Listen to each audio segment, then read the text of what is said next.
Hey there, Kathy Burris here, showing up live. Here to tell you a story. This week, recently, was my daughter's birthday. Our youngest daughter, Leisha. She would have been 33 years old this year, but instead we're celebrating without her. If you don't know our story, she died almost 18 years ago in a car pedestrian accident. And this birthday, I have really been pondering, thinking about several things. One of those was her birth. After she died, of course, I wrestled with God, but what you might not know is that before she was born, I wrestled with God again.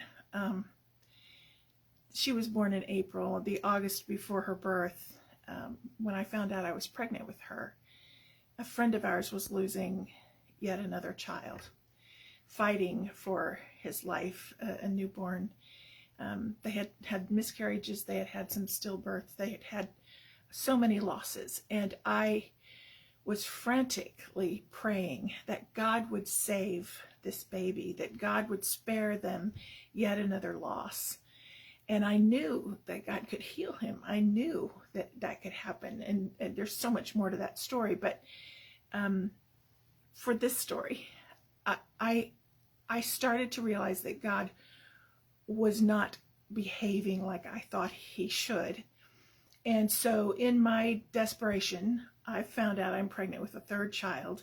I'm unsure whether I can love three little girls like I loved the first two. Can I do this again? Can I be all those things? And so I started to pray sacrificially because I knew that God would answer. And so on behalf of my friend, I prayed, Lord, please, if a baby has to die, take mine. I know. If you stop and listen to that, you got to wonder, right? But I really thought that God would recognize that I was being willing to sacrifice and experience a loss so that my friend wouldn't have to experience another one. But he didn't answer like I thought he would.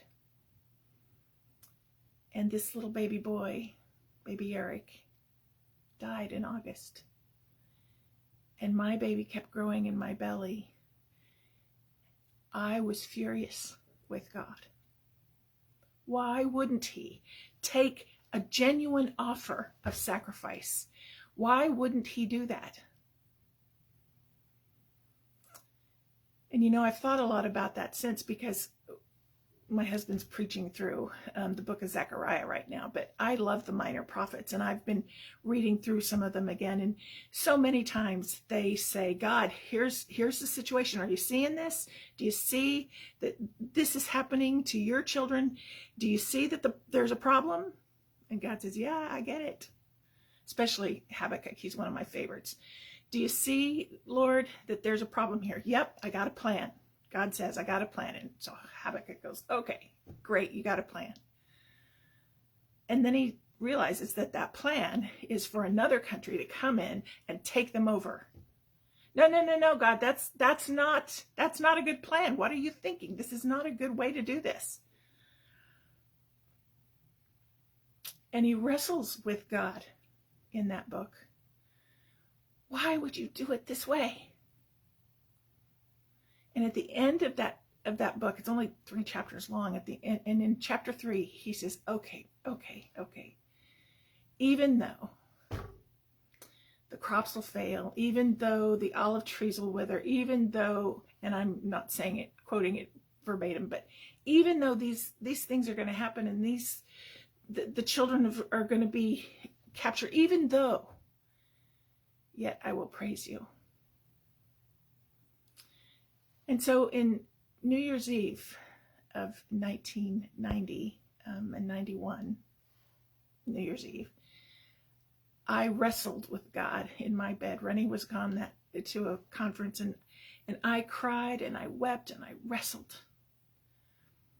How can I trust you, God? If you can allow my friend to hurt so bad, how can I trust you? And finally, when I was spent, when I had said everything I could say, when I had wrestled as hard as I could wrestle, it occurred to me that God was God and I was not. And he must know something I don't know in order for this to be part of his plan, not just for my friend, but for me. And it was 15 and a half years later when Leisha died that it was my own writing of that story. And Leisha's words to me were, Mama, you did it once. You did it 15 and a half years ago. Trust him again. Trust him again. And the reminder that I had was that God doesn't always answer our prayers the way we want him to, right? And sometimes we have to stop and we have to choose to recognize who he is, who he has always been, who he will be in the future, especially with all the concern and uncertainty that's going on in our world today, right? I can get kind of afraid. I can get kind of overwhelmed until I stop and I pivot and I intentionally choose to remember who he is, who he's always been. And I think on those things and I meditate on those things. And that's when my circumstances don't change. I still struggled with my daughter's birth. I still struggled with my daughter's death. I still struggle today, 33 years later. There's still a wrestling that goes on, but in that wrestling is an intimacy with a very real, living God. And that changes everything. Changes me, my perspective, changes everything.